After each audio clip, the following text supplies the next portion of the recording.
फिल्मच्या opening सीनला असं दिसतं की निकुंज नावाची एक व्यक्ती एका रोबोट बनवणाऱ्या कंपनीत अनुकूल नावाच्या एका रोबोटला खरेदी करण्यासाठी त्याची माहिती घेत असते. ते सेल्स पर्सनला विचारत असतात की अनुकूल नेमकी काय काय कामं करू शकतो.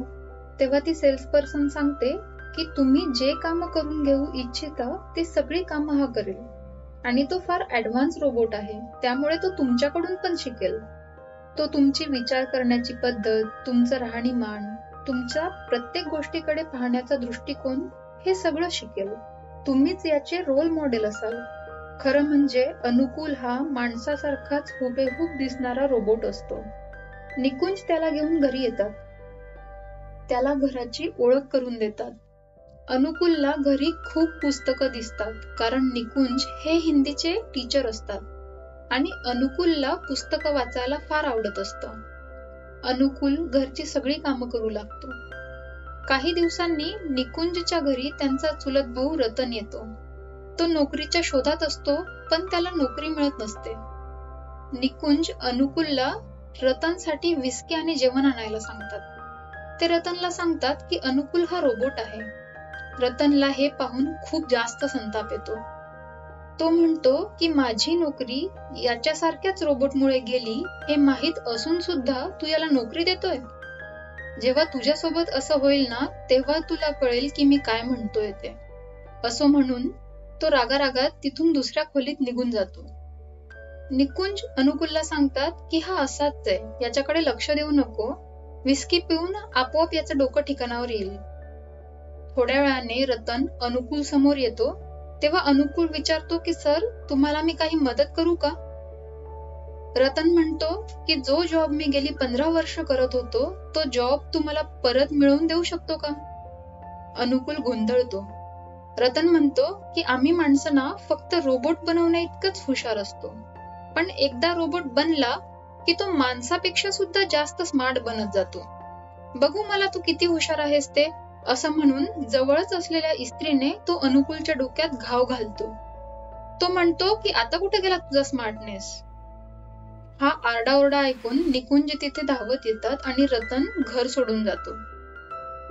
निकुंज अनुकूलला परत त्याच्या कंपनीमधून रिपेअर करून आणतात.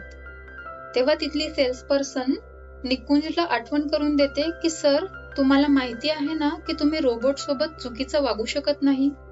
तुम्ही त्याला मारहाण करू शकत नाही. आणि असं जर झालं तर अनुकूलला कायदेशीर हक्क आहे की तो मारणाऱ्या माणसाला एक हाय व्होल्टेज इलेक्ट्रिक शॉक देईल. तुमचा भाऊ यावेळी वाचला खरं, पण नेक्स्ट टाइम असं काही होणार नाही याची काळजी घ्या. निकुंज अनुकूलला परत घरी घेऊन येतात. एके दिवशी अनुकूल रात्री गीता वाचत बसलेला असतो. तेव्हा त्याला काही बेसिक प्रश्न पडतात. तो विचारतो की भगवान श्रीकृष्ण निळे का होते? तेव्हा निकुंज सांगतात की कृष्णानं लहानपणी विष पिलं होतं म्हणून त्याचा रंग निळा आहे. अनुकूल म्हणतो मग ते विष पिऊन मेले कसे काय नाहीत?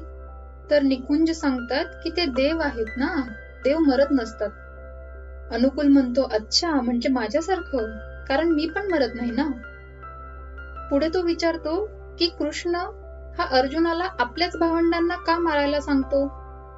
निकुंज म्हणतात की कृष्ण भावंडांना मारायला सांगत नाही. कृष्ण अर्जुनाला आपला धर्म निभवायला सांगतो. आयुष्यात आपला धर्म म्हणजे आपली ड्युटी ही सर्वश्रेष्ठ असते.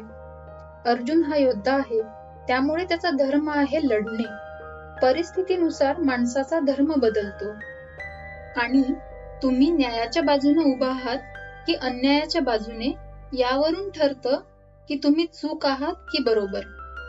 अनुकूल विचारतो की मग तुम्ही चूक आहात की बरोबर हे कोण ठरवेल?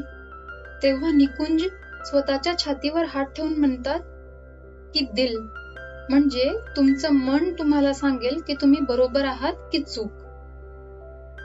दुसऱ्या दिवशी एक माणूस निकुंजशी भांडायला येतो.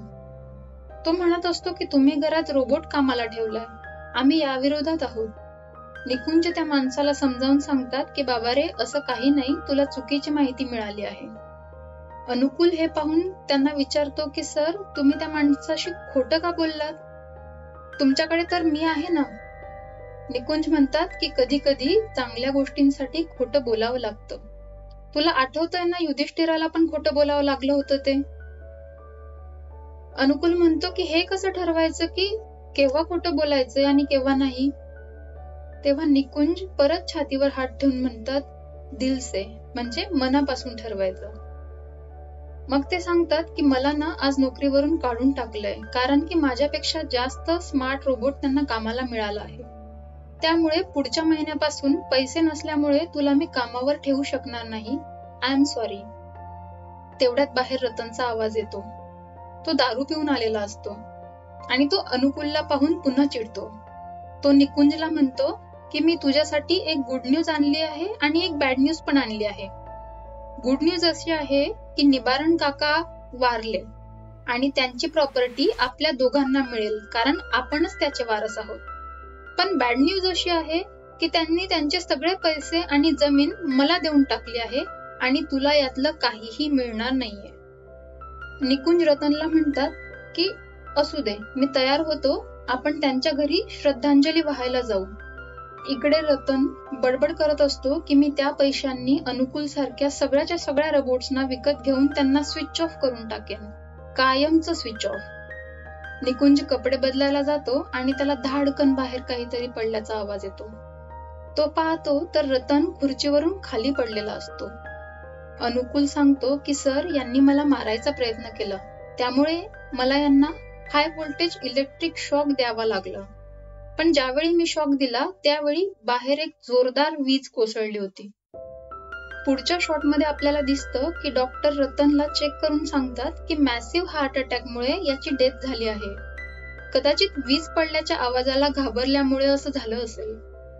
त्यानंतर एक वकील निकुंजकडे येऊन सांगतात की निबारण काकांचे एकमेव लिव्हिंग रिलेटिव्ह आता तुम्हीच आहात, त्यामुळे सगळी प्रॉपर्टी आता तुम्हालाच मिळेल. जवळपास 11.5 करोड रुपये ते तुमच्यासाठी सोडून गेले आहेत. इकडे अनुकूल निकुंजकडे बघून त्याच्या हृदयावर हात ठेवतो आणि स्माइल करतो, म्हणजे तो इशारा करत असतो की त्याने फायनली दिल से निर्णय घेतलेला आहे आणि निकुंज सरांची आणि अनुकूलची आयुष्यभराची सोय त्याने करून ठेवलेली आहे.